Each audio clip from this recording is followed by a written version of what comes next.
en un mundo sumergido en la oscuridad, sin Dios, donde el pecado ha cautivado el entendimiento, donde muchos viven en tinieblas y la mentira se ha convertido en su realidad. La palabra de Dios trae a nuestras vidas luz y verdad. La Iglesia Cristiana Reformada presenta su programa con toda la información y sucesos basada en las Escrituras Bíblicas. Ya con ustedes.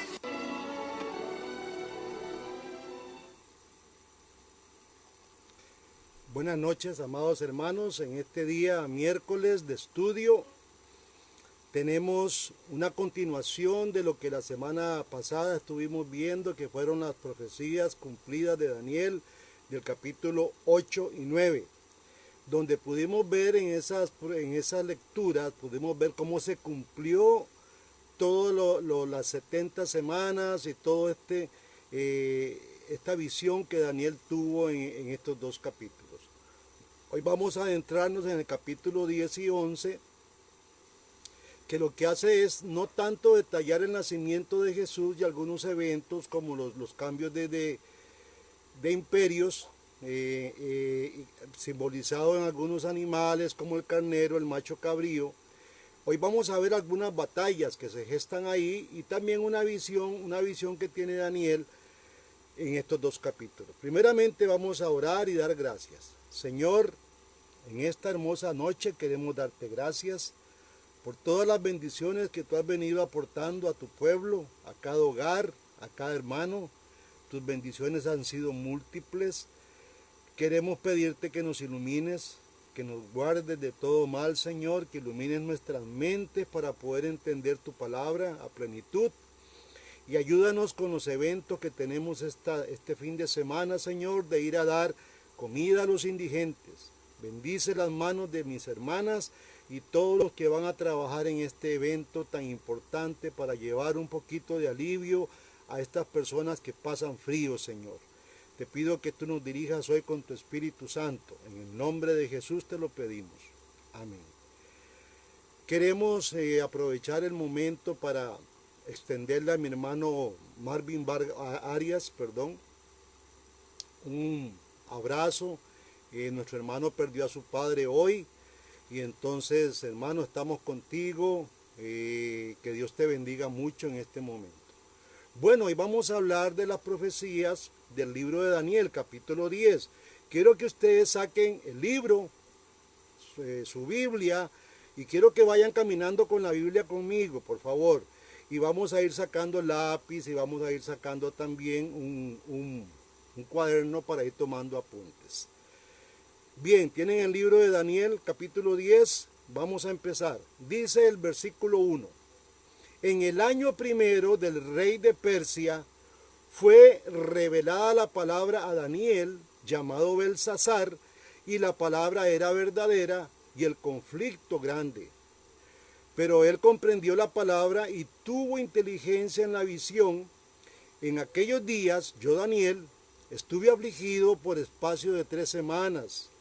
No comí manjar delicado, ni entró en mi boca carne, ni vino, ni me ungí con ungüento hasta que se cumplieron las 3 semanas.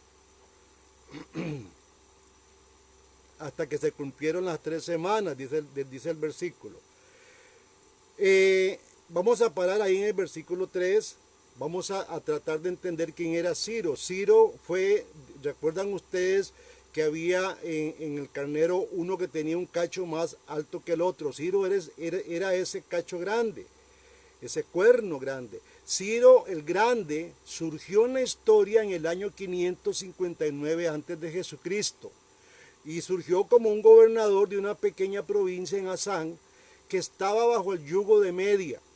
Cuando Ciro se rebeló, que tuvo una revuelta ahí contra su señor o contra su jefe, que era Astillages, así se llamaba este jefe, el ejército medo se paró al bando de Ciro. O sea, todo el bando medo se vino hacia Ciro, lo apoyaron y entregaron como prisionero a Astillages.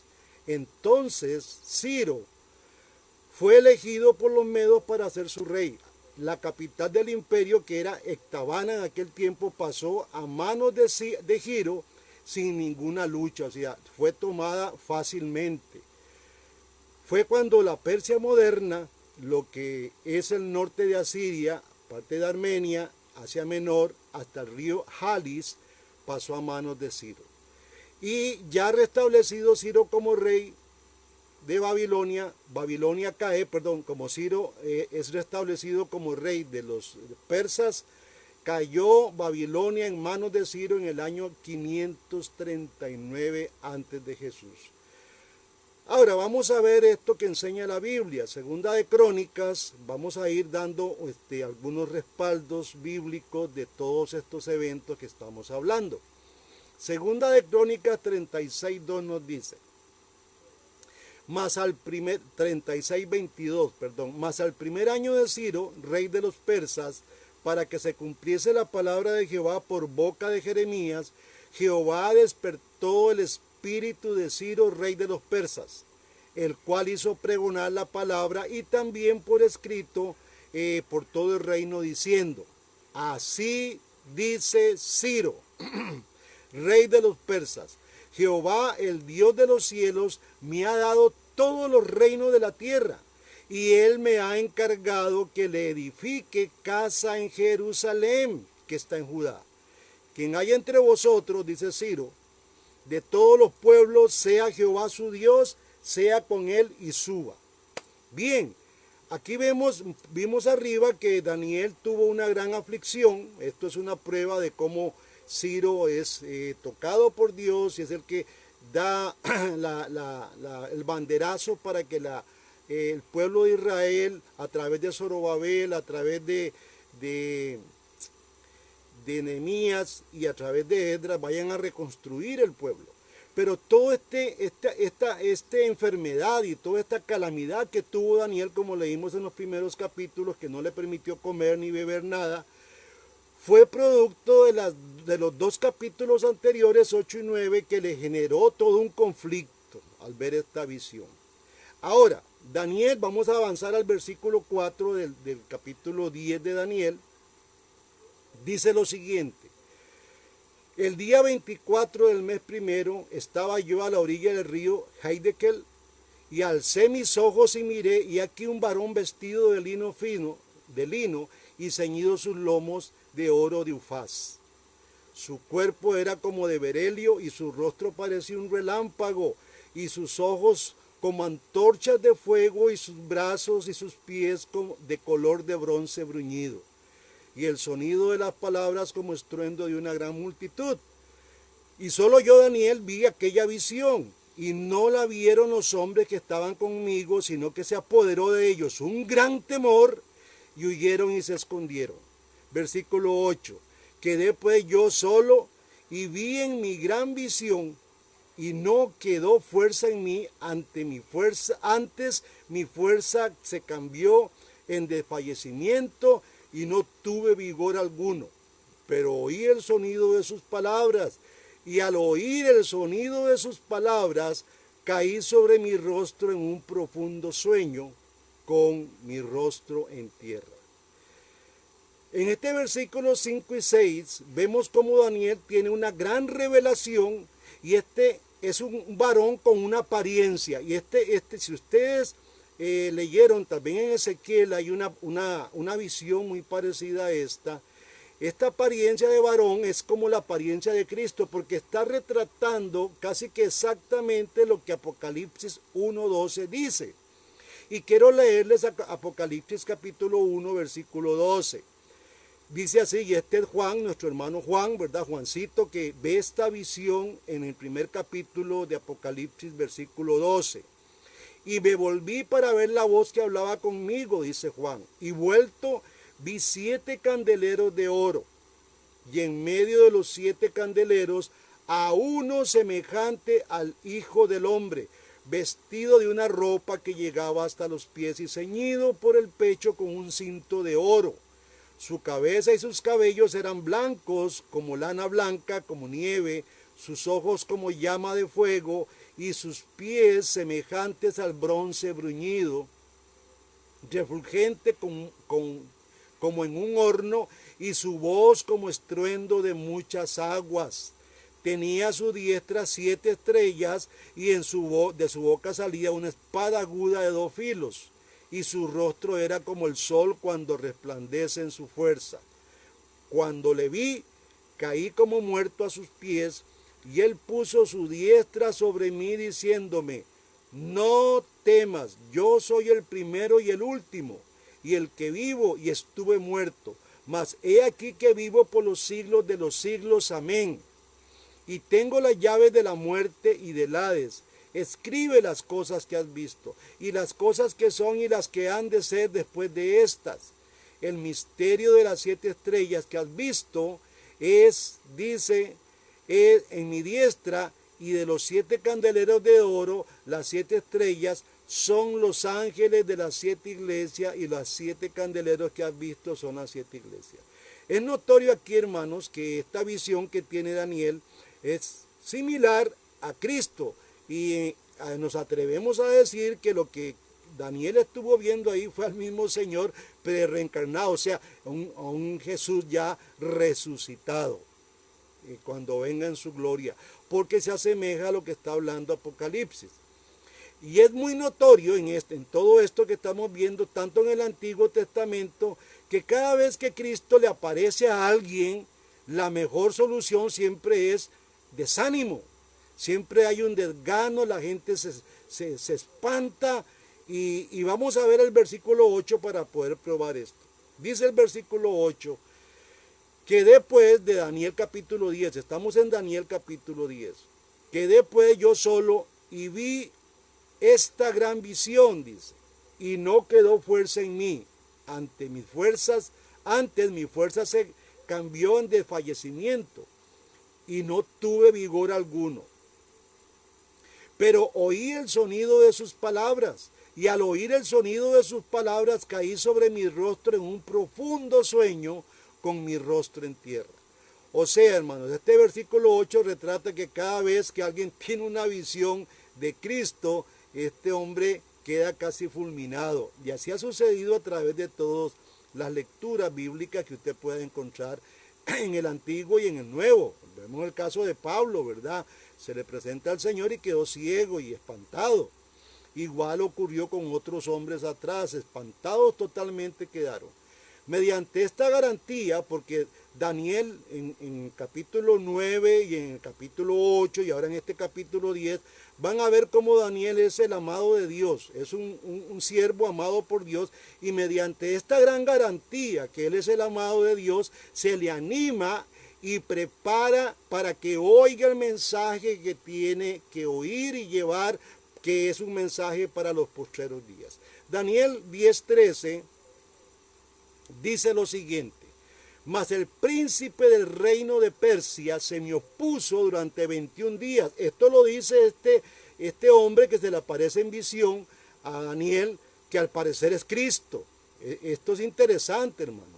Pero dice esta persona: mas el príncipe del reino de Persia se me opuso durante 21 días, pero he aquí Miguel, uno de los principales príncipes, vino para ayudarme, y quedé allí con los reyes de Persia.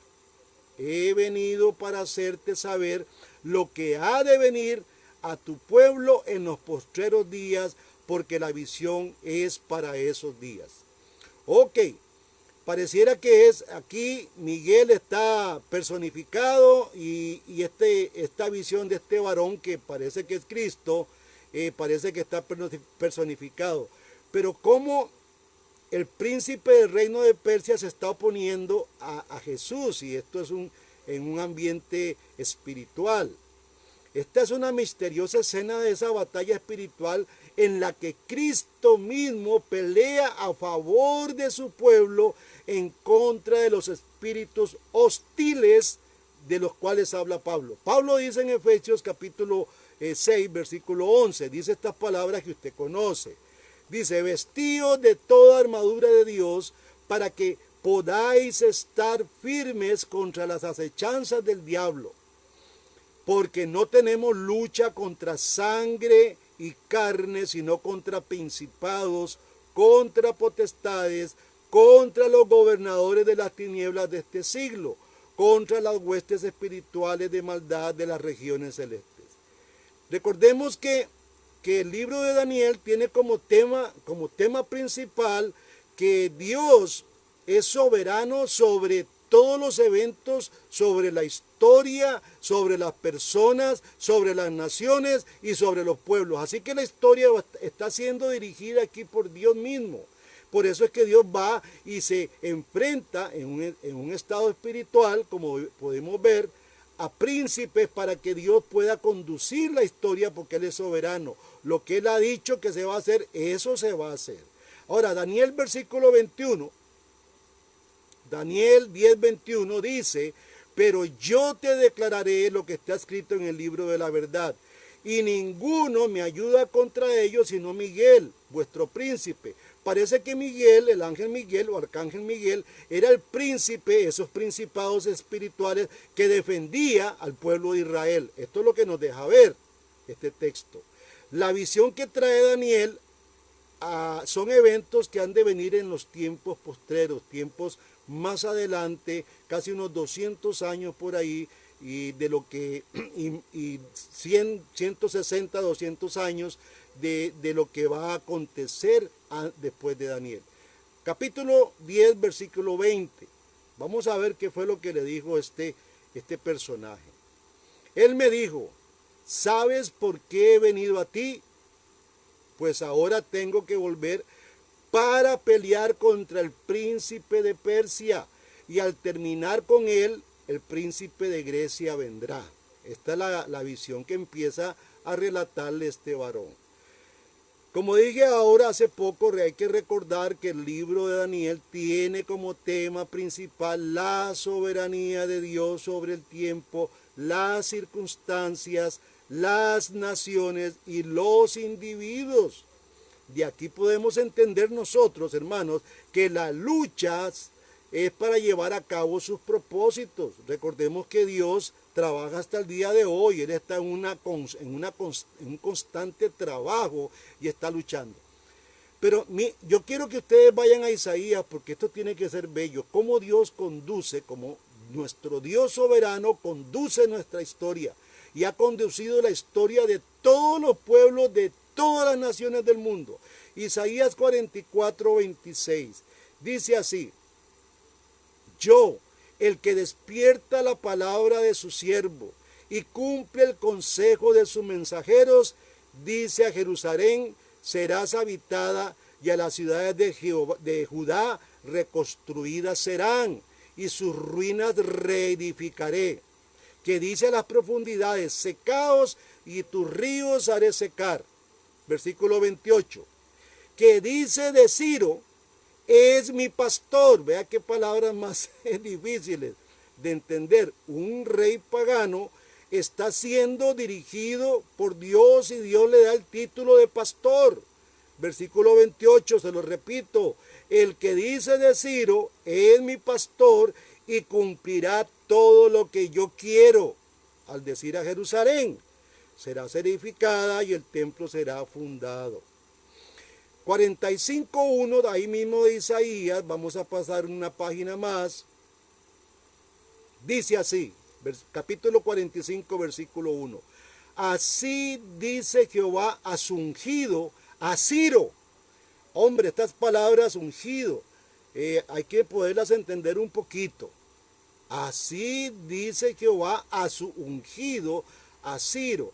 Aquí la idea de esto que da este versículo, hermanos, es que Dios quita y pone reyes. Y ustedes saben que bíblicamente cuando se ponía un rey tenía que ser ungido con aceite. Como lo fue David, como lo fueron muchos. Pero ¿quién ungió a este rey? Fue Dios mismo. Por eso el libro de Daniel enseña, y vuelvo a recalcar el tema, enseña que una de las temáticas del libro de Daniel es la soberanía de Dios sobre las naciones. Él conduce la historia, Él pone y quita los reyes. Y dice, así dice Jehová su ungido, a Ciro, el al cual tomé yo por su mano derecha para sujetar naciones delante de él y desatar lomos de reyes, para abrir delante de él puertas, y las puertas no se cerrarán. Yo iré delante de ti y enderezaré los lugares torcidos. Quebraré puertas de bronce y cerrojos de hierro haré pedazos. Te daré los tesoros escondidos y los secretos muy guardados para que sepas que yo soy Jehová, el Dios de Israel, que te pongo nombre. Recordemos este evento que acabamos de hablar. Los reyes eran ungidos, por eso este texto Isaías lo nombra ahí. Daniel 10:21, vamos a seguir retomando porque vamos por versículos. Dice el versículo 21 de Daniel 10, yo te declararé lo que está escrito en el libro de la verdad, y ninguno me ayuda contra ellos sino vuestro príncipe. Aquí tratamos de decir que sí, Miguel estaba luchando a favor de Israel. Son estas batallas espirituales, como dice Pablo, a las cuales nosotros nos enfrentamos. Daniel capítulo 11. Ahora vamos a ir al capítulo 11 de Daniel. Vamos a brincar un poquito. Versículo 2. Y ahora yo te mostraré la verdad. Esta verdad no es la Biblia, es la verdad de la visión lo que está hablando. He aquí que aún habrá 3 reyes en Persia. Quiero que vayan tomando apuntes ahí, porque la visión empieza a detallársela este varón que se le aparece a Daniel. He aquí que aún habrán 3 reyes en Persia, y el cuarto se hará grandes riquezas más que todos ellos. Y al hacerse fuerte con sus riquezas, levantará a todos contra el reino de Grecia. Y aquí viene el cambio, lo que nosotros hoy estamos conociendo como un cambio mundial, ¿verdad? Toda esta pandemia nos está introduciendo en un cambio mundial, como hubo de la Edad Media al Renacimiento. Hoy estamos pasando de la posmodernidad a no sé qué diantres historia saldrá de ahí. Pero tendrá un nombre este cambio mundial que estamos teniendo. Versículo 3. Se levantará luego un rey valiente, el cual dominará con gran poder y hará su voluntad. Pero cuando se haya levantado, su reino será quebrantado y repartido hacia los 4 vientos del cielo, y no a sus descendientes, ni según el dominio con el que él dominó, porque su reino será arrancado y será para otros fuera de ellos, y se hará fuerte el rey del sur, y más uno de sus príncipes será más fuerte que él, y se hará poderoso, y su dominio será grande. Recuerden que después de Ciro hay 3 reyes. Ciro era persa, hay 3 reyes persas, y hay un cuarto rey que vendrá luego a ellos, o sea, y levantará pelea contra el reino de Grecia. Estos reyes son primero Ciro, que Ciro emprendió una batalla en el río Yaxtartes, y en su lugar sucedió su hijo. Cuando ya Ciro muere, sucede su hijo Cambises. Cambises gobierna más o menos del año 530 al año 522. Este hizo una anexión o un pacto, o se alineó con Egipto, que era el rey del sur, en el año 525 a.C. A partir del año 522 a.C., el imperio persa fue sacudido y empezaron a desgranarse y a despedazarse, y en medio de esto surge un oficial llamado Darío.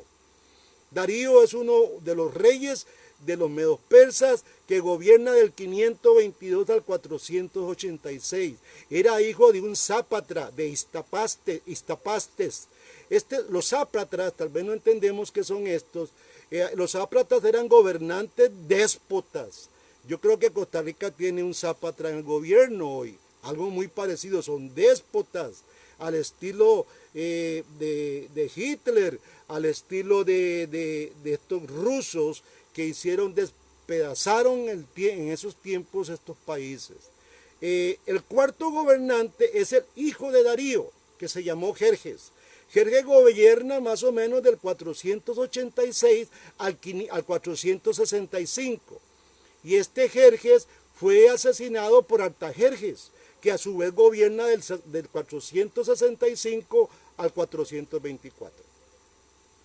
Es ahí donde tenemos toda esta visión que se le da a Daniel, se ve en la historia reflejado con estos cambios de reyes. O sea, eso era lo que le estaba mostrando casi 200 años atrás, este varón que se le aparece a Daniel, le estaba mostrando todos estos reyes. Y esto está en la historia, ocurrió en la historia. Hay un libro de Josefo que se llama Antigüedades y hay otros libros ahí que estuve revolcando que son exquisitos para poder ver todo esto. El versículo 2 del capítulo 11, 2b, dice lo siguiente, el capítulo 11, versículo 2, parte B. El cuarto, que es Artajerjes, se hará de grandes riquezas, más que todos ellos, y al hacerse fuerte con sus riquezas, levantará todos contra el reino de Grecia. Así que quien le plantea la gran batalla a Grecia, Alejandro Magno, Alejandro el Grande, es Artajerjes. Aquí estamos hablando de Artajerjes, que era reconocido por Herodoto, que era un gran historiador, como el gran guerrero. Así le llamaba Herodoto en sus libros a este hombre, a Artajerjes. Luego, una armada griega cruzó el mar Egeo, y esto hay unos textos en el capítulo 8 y 9 de Daniel, donde dice que venían no por tierra, sino por mar, y está hablando de este evento casualmente. Una armada griega cruzó el mar Egeo y destruyó toda la flota que estaba en la batalla de Mícala. Esta fue la Segunda Guerra Médica. Recuerden que yo cuando vi guerras médicas, ¿qué es esto? Son doctores. No, las guerras médicas toman el nombre de los medos, porque los medos levantaron 2 guerras contra Grecia. Y esta fue la Segunda Guerra donde quedó muy mal parado Artajerjes. Creo que fue el acabose en esta Segunda Guerra. Versículo 3 del capítulo 11. Dice, se levantará luego un rey valiente, el cual dominará con gran poder y hará su voluntad. Pero cuando se haya levantado, su reino será quebrado y partido hacia los 4 vientos del cielo. No a sus descendientes, ni según el dominio con que él dominó, porque su reino será arrancado y será para otro fuera de ellos. En el año 334, hermanos, Alejandro el Grande destruye el imperio persa totalmente en una ciudad llamada Gránico en Asia Menor, que es lo que hoy conocemos como la parte noreste de Turquía. Ahí despedaza totalmente Alejandro Magno a Jerjes en una lucha que fue la batalla médica. Esta es otra profecía que se cumplió. Cuando Alejandro se encontraba en el máximo poder, que eran 35 años, él muere en el año 323 antes de Cristo. Él muere en Babilonia, en la capital de Babilonia, ahí muere en Ecbatana, que era la capital de aquel entonces. Pero él no había designado un sucesor, y eso lo vimos la semana pasada. Y como no había designado un sucesor porque estaba muy joven, su gobierno, su imperio se parte en 4 pedazos. Y esto lo vimos la semana pasada. Hacia el oeste está Casandro, que se ubica en Macedonia. Hacia el este está Lisímaco de Tracia y hacia Asia Menor. En el norte están los Seleucos, que es en Siria. Y en el sur están los Ptolomeos, que el sur es Egipto. Entonces cuando ustedes vean esto, el rey del sur, el rey del norte, tienen que estar pensando en Siria y tienen que estar pensando en el sur, en Egipto. Daniel 11, versículo 5. Ya Alejandro el Grande muere y se despedaza su reino, y entonces estos reinos se dividen en 4 grandes poderes. Dice el versículo 5 de Daniel 11. Y se hará fuerte el rey del sur. El rey del sur ya sabemos quién es Egipto, son los Ptolomeos. Mas uno de sus príncipes será más fuerte que él. O sea, había un príncipe, no el rey, un príncipe egipcio que toma mucha ventaja y se hará muy poderoso, dice. Su dominio será grande. Al cabo de años harán alianza, y la hija del rey del sur, que es la de Egipto, vendrá al rey del norte, que es Asiria, para hacer la paz. pero ella no podría retener la fuerza de su brazo, dice, ni permanecerá él, ni su brazo, porque será entregada a ella, y los que la habían traído a sí mismo, sus hijos, y los que estaban de parte de ella en aquel tiempo. Versículo 7. Pero un renuevo de sus raíces se levantará sobre su trono y vendrá con ejército contra el rey del norte y entrará en la fortaleza y hará de ellos a su arbitrio y predominará. Versículo 8. Y aún a los dioses de ellos, sus imágenes fundidas y sus objetos preciosos de plata y oro, llevará cautivos a Egipto y por años se mantendrá como el rey del norte. Este rey del sur se llamaba Ptolomeo Sotero. Él tenía una hija muy linda, se llamaba Berenice, la cual se casó con Antíoco II. No es Antíoco IV. Recuerden que Antíoco Epífanes, llamado Epífanes, es Antíoco IV. Este es Antíoco II. Entonces hacen una alianza y parece que esto de casarse con un rey, con la hija de un rey, con la de otro rey, el hijo de otro rey, era para traer paz. Pero bueno, vamos a ver esto porque es una novela. Mira qué interesante, parece que uno está viendo Elifaz ahí, una novela turca que están dando por ahí, o Betty la Fea. Pero es interesante cómo Berenice se casa con Antíoco II. Este Antíoco II se divorcia de ella porque tenía un amante que se llamaba Laodice. Por medio de sus hijos, Laodice tenía varios hijos, fueron y dieron muerte a Berenice. Este es el evento que está viendo Daniel. Luego el hermano de Berenice, que era uno del sur, que era uno de los Ptolomeos, se levantó contra el ejército del norte, o sea, contra los sirios, y dio muerte a Laodice, o sea, la mujer que se casó con Antíoco II.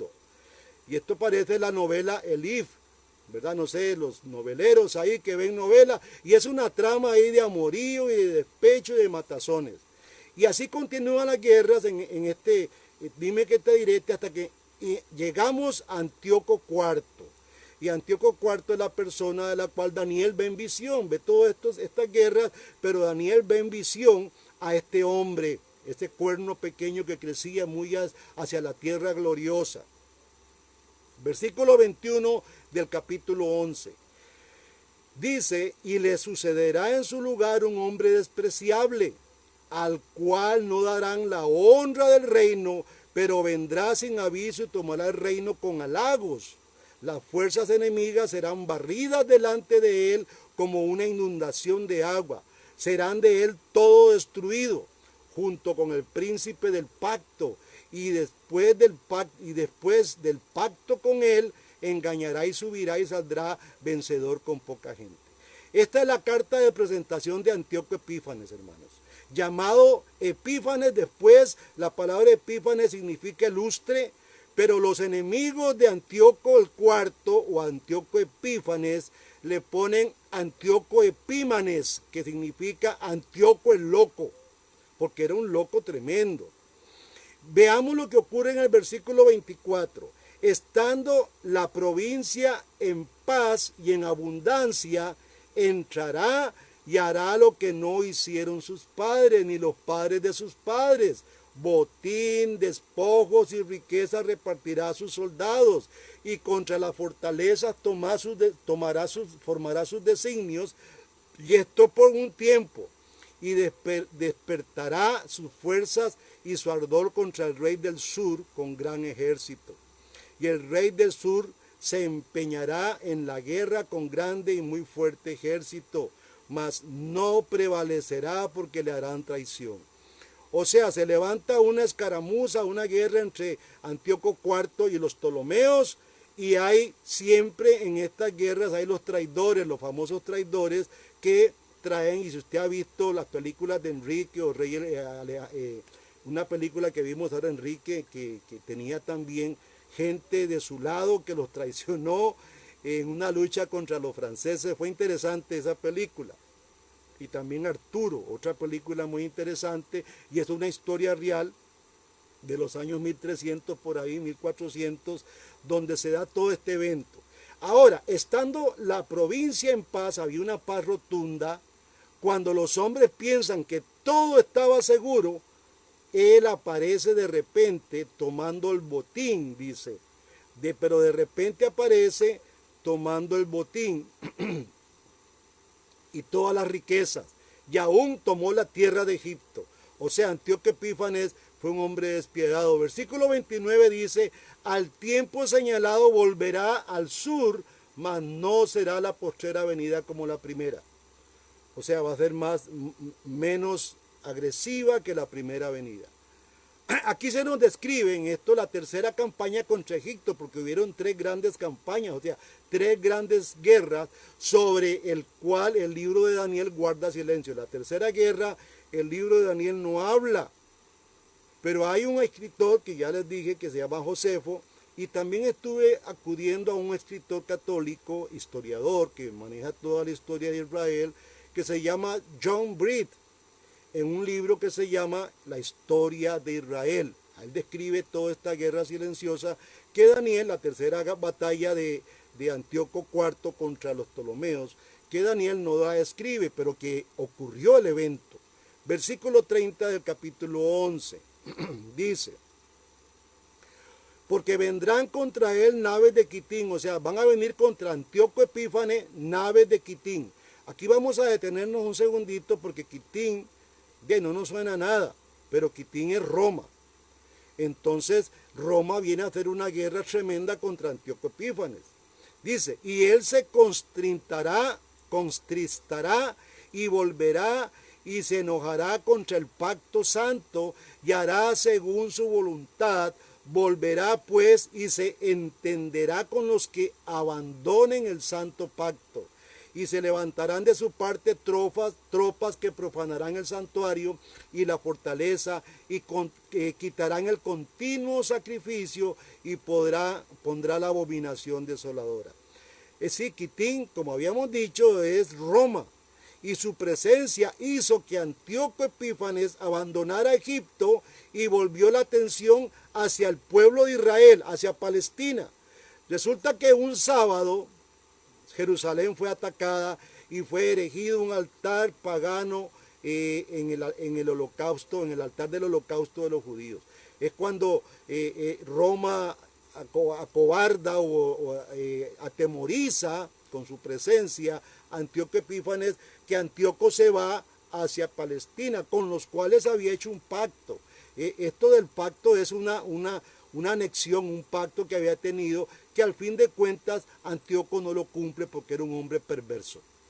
Dice el versículo 32, y aquí es donde empieza lo más triste, hermanos, de la historia. Por eso es que Daniel estuvo casi muriéndose al ver todo esto. Él estaba viendo eso. Nosotros leemos y no entendemos ni papa, pero Daniel sí estaba entendiendo que él estaba hablando a este varón. Dice el 32, versículo 32 del capítulo 11, con lisonjas seducirá a los violadores del pacto, mas el pueblo que conoce a su Dios se esforzará y actuará. Y los sabios del pueblo instruirán a muchos, y por algunos días caerán a espada y a fuego en cautividad y despojo. Bueno, ¿qué es lo que está pasando aquí en estos textos? Ciertos apóstatas judíos se pervirtieron y más bien ayudaron a Antíoco Epífanes. Así como Judas ayudó a estos perversos fariseos, algunos judíos, casi que mucha gente judía, se volcó al lado de Antíoco Epífanes. Y así fue como Antíoco Epífanes llevó a cabo sus designios perversos y malvados. Versículos 34 y 35, vamos a leer estos dos versículos. Y en su caída serán ayudados de pequeños socorros. Está hablando de esta caída de estos hombres que sí se pararon para enseñar bien, porque de la misma manera que hubieron traidores, como siempre los hay, hubieron personas fieles que se pararon a ayudar y dar un pequeño socorro. Y muchos, dice, se juntaron a ellos con lisonjas. También algunos de los sabios caerán para ser depurados y limpiados y emblanquecidos hasta el tiempo determinado, porque aún para esto hay plazo. Ese tiempo determinado lo vimos nosotros en el capítulo 8 y 9, ¿verdad? Haciendo la medición de las 70 semanas. Estas personas que sí se mantuvieron fieles y dieron aparte, empezaron a hacer enseñanzas, estas personas estaban siendo preparadas por Dios, eran elegidos de Dios totalmente. Dice acá que llegó un pequeño socorro para ayudar a los fieles, dentro de los cuales, de estos fieles que empieza a ayudar, está Judas Macabeo. Aquí es donde empieza toda esta historia de los macabeos.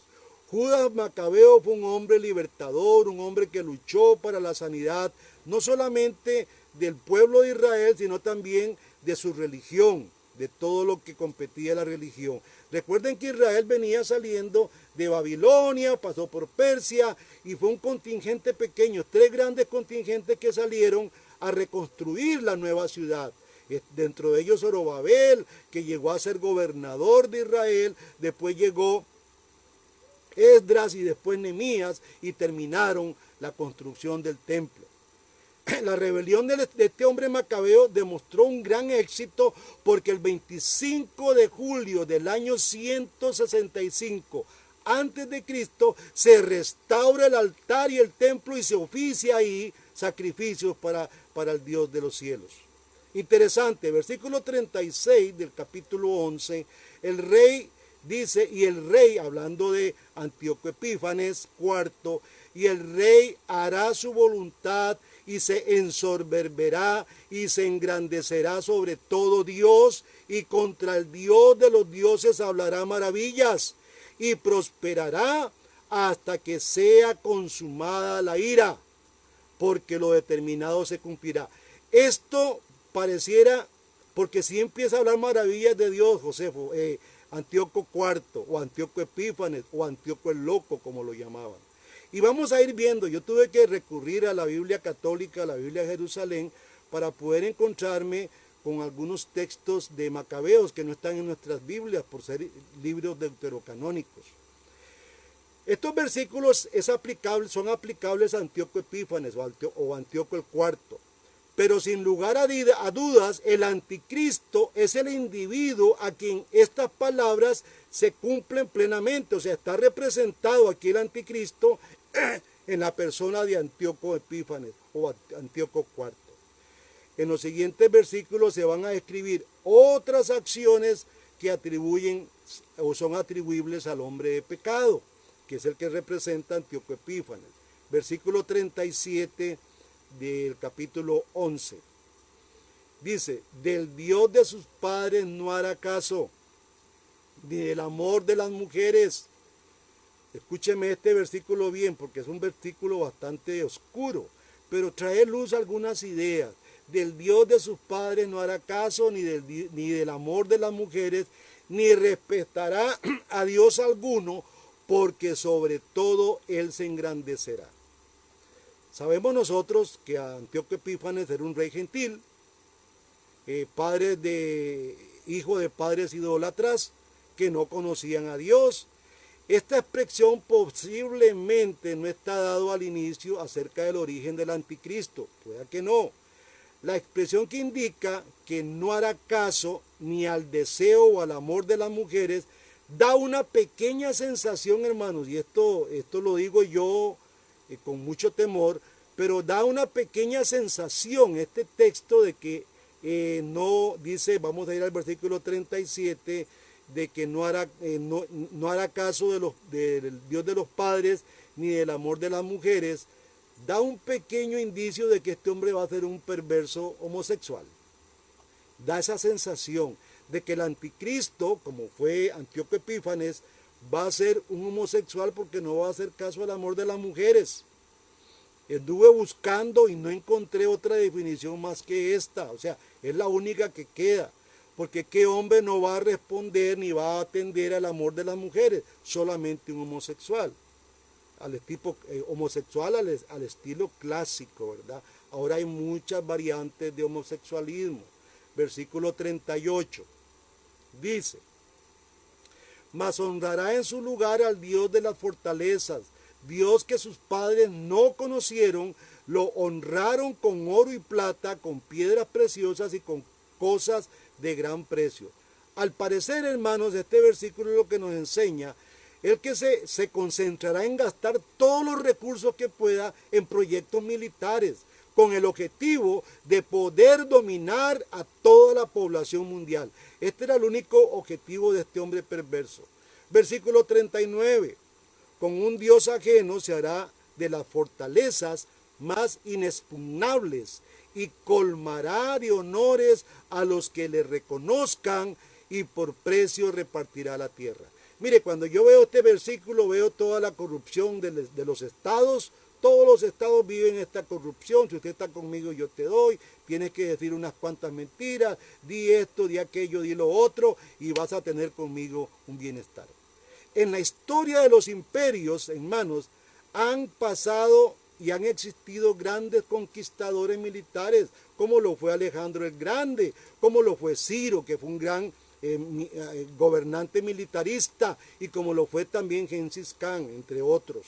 Hubieron otros más ahí. Todos estos hombres lograron grandes hazañas por la sagacidad y por su gran liderazgo. Sin embargo, hermanos, no podemos ignorar el factor espiritual que está detrás de estos éxitos. Ahí vimos cómo este varón que se le aparece a Daniel tenía que luchar contra el príncipe de Persia en una lucha espiritual en los lugares celestiales contra principados. Como aprendimos ahí en Daniel capítulo 10, ¿verdad? Detrás de los imperios del mundo siempre hay un príncipe de un mundo espiritual, y esto tenemos que tenerlo en cuenta. Versículo 40, y vamos a leer ya lo que queda de más. Pero al cabo del tiempo el rey del sur contenderá con él, y el rey del norte se levantará contra él como una gran tempestad, con carros y gente de a caballo y muchas naves, y entrará por la tierra, inundará y pasará, entrará a la tierra gloriosa, y muchas provincias caerán, mas éstas escaparán de su mano, Edom y Moab, o sea, los edomitas y los moabitas, y la mayoría de los hijos de Amón, los amonitas. Extenderá su mano contra las tierras y no escapará al país de Egipto. Versículo 43. Y se apoderará de los tesoros de oro, plata y todas las cosas preciosas de Egipto, y los de Libia y de Etiopía le seguirán. Pero noticias del oriente y del norte lo atemorizarán, y saldrá con gran ira para destruir y matar a muchos, y plantará las tiendas en sus palacios entre los mares y el monte glorioso y santo, mas llegará a su fin y no tendrá quien le ayude. Hermanos, cuando ya este hombre muere, está en sus últimos días, Antíoco Epífanes sube al trono de Palestina.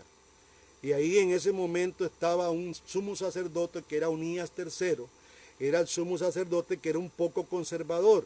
Y yo tuve que recurrir a Macabeos porque Macabeos, segunda de Macabeos capítulo 1, da información que no la tenemos nosotros, por eso nos cuesta entender estas profecías. Pero Macabeos 1, versículo 1, dice lo siguiente, y voy a atrever a leérselo, y vamos a leer otro trozo de Macabeos.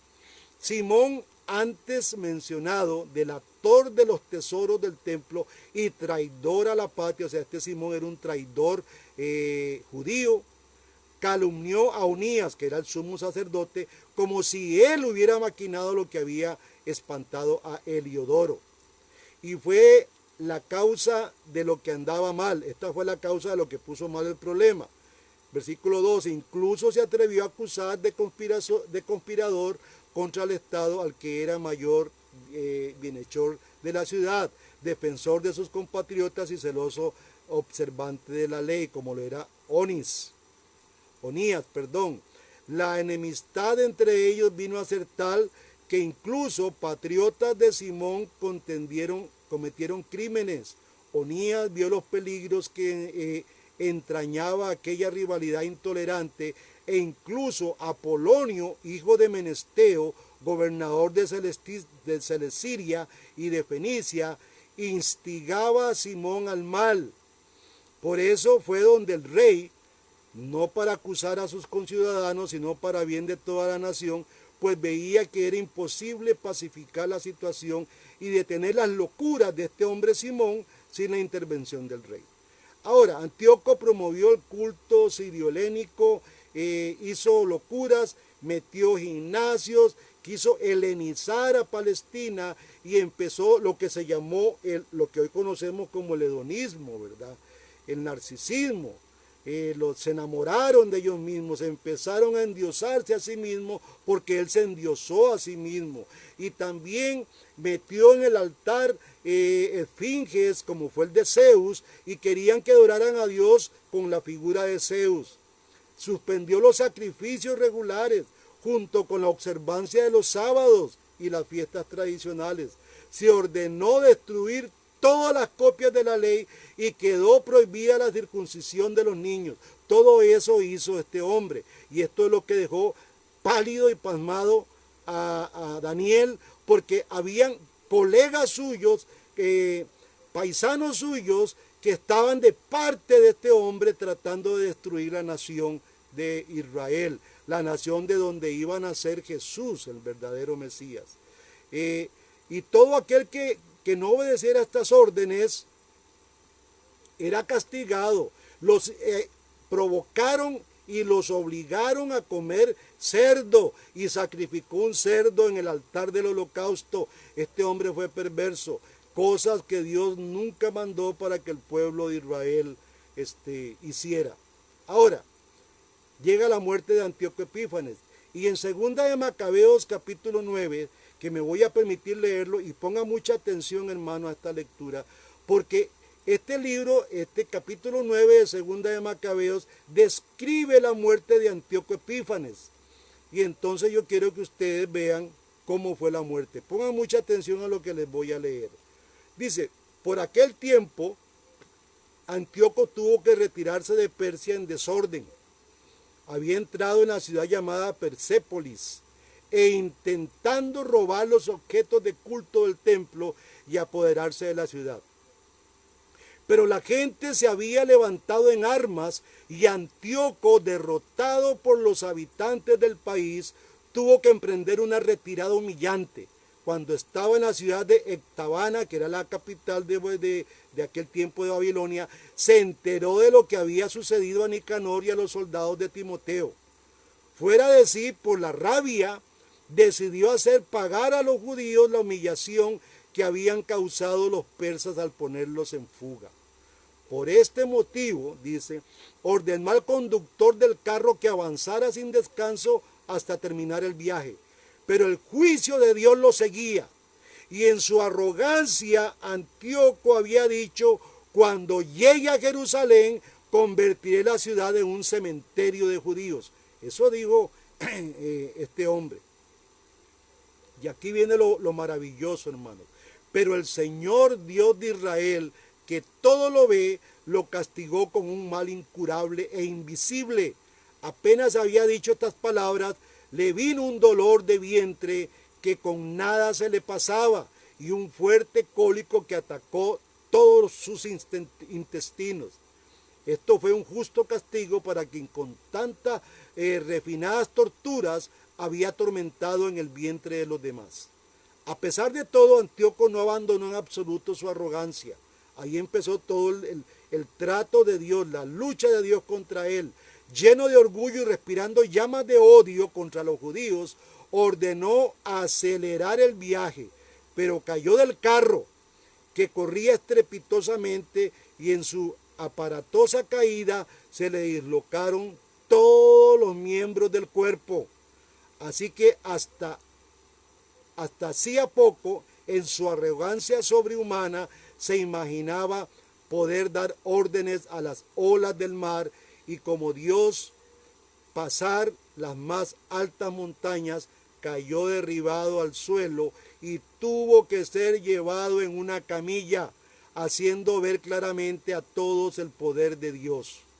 Los ojos del impío hervían de gusanos y aún con vida, en medio de horribles dolores, la carne se le caía a pedazos y el cuerpo empezó a pudrírsele. De tal manera era su olor que el ejército no podría soportarlo. Tan inaguantable era su hediondez que nadie podía transportar al que poco antes pensaba poder alcanzar a los astros del cielo. Entonces, versículo 11, todo malherido bajo el castigo divino, que por momentos se hacía más doloroso, comenzó a moderar su enorme arrogancia. Por eso dice que hablaba maravillas. Estas son las maravillas que va a empezar a hablar. Claro, siendo castigado y diciéndole Dios, derribándolo al suelo y poniéndole hediondo y cayéndose a pedazos, tenía que hablar maravillas de Dios. Vea lo que dice el texto, versículo 12. Dice que comenzó a moderar su enorme arrogancia y a entrar en razones. Y como ni él mismo se podía soportar por su propio mal olor, exclamó: el justo someterse a Dios, y siendo mortal no pretender ser igual a él. Palabras que hay que subrayar ahí, son maravillosas. Entonces, este criminal empezó a suplicar al Señor, pero ya Dios no le tendría más misericordia a él. Poco antes quería ir a toda prisa a la ciudad santa para arrasarla y dejarla convertida en un cementerio. Y ahora prometía a Dios declararla libre. Hacía poco juzgaba a los judíos indignos de sepultura y buenos solo para servir de alimento a las aves de rapiña o para ser arrojados con los hijos de las fieras. Y ahora prometía darle los mismos derechos que los ciudadanos de Atenas. Antes había robado el santo templo y ahora prometía adornarlo con las más bellas ofrendas y devolver todos los utensilios sagrados y dar todavía mucho más y atender con su propio dinero a los gastos del sacrificio. Y finalmente hacerse él mismo judío y recorrer todos los lugares habitados proclamados por el poder de Dios. Como sus dolores no se calmaban de ninguna manera, pues el justo juicio de Dios pesaba sobre él, viéndose en una situación desesperada, escribió a los judíos una carta que tenía el carácter de súplica y que decía así. Vamos a leer esta carta. El rey y jefe militar Antíoco saluda a los judíos, excelentes ciudadanos, y les desea salud y bienestar completos. Deseo que ustedes y sus hijos se encuentren bien y que todo marche según ustedes lo desean, con la esperanza puesta en Dios. Guardo un cariño recuerdo de de muestras de respeto y de afecto que de ustedes he recibido. Al volver de la región de Persia he contraído una grave enfermedad y así he juzgado necesario preocuparme por el bienestar de todos. Pero no es que yo esté desesperado de mi estado, al contrario, tengo mucha esperanza de poder sanar de esta enfermedad. Sin embargo, recuerdo que mi padre siempre me emprendía una campaña, recuerdo que mi padre, cuando emprendía una campaña al este del río Éufrates, designaba a su sucesor, para que si sucedía algo inesperado o corría un rumor molesto, sus súbditos estuvieran tranquilos, sabiendo quién había quedado encargado de los negocios. Sé además que los jefes vecinos de nuestro país están esperando una ocasión propicia y que aguardan lo que pueda ocurrir. Pero eso he designado como rey, por eso he designado como rey a mi hijo Antíoco, a quien muchas veces cuando recorría las provincias de este río Éufrates dejé al cuidado de la mayoría de ustedes. A él les escribí la carta que se copia más adelante.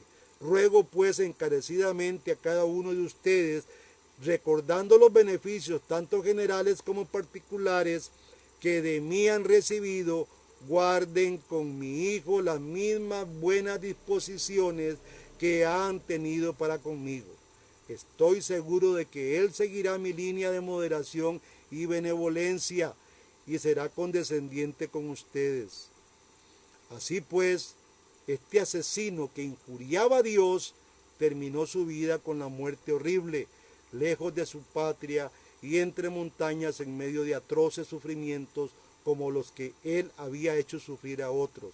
Filipo, su amigo íntimo, transportó el cadáver, pero como no se fiaba de su hijo, el hijo de Antíoco, se refugió en Egipto junto al rey Ptolomeo Filometeor.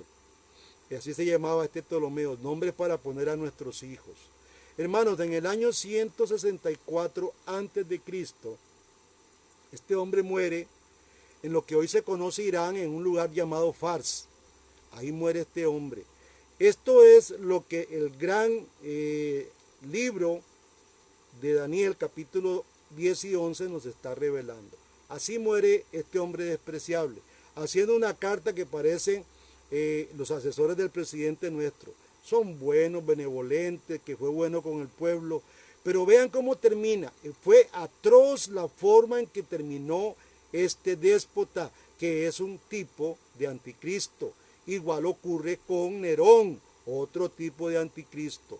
Lo triste de esto, hermanos, es, lo que más me entristeció a mí de esta historia, es como judíos, gente del mismo pueblo que iba a ser horrorizado, despedazado, mismos judíos traicioneros ayudaron a este Antíoco IV a destrozar el país.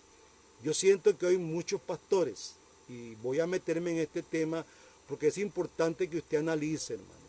Esto es historia, y a veces la historia nos ubica y nos hace ayudar a entender muchas cosas.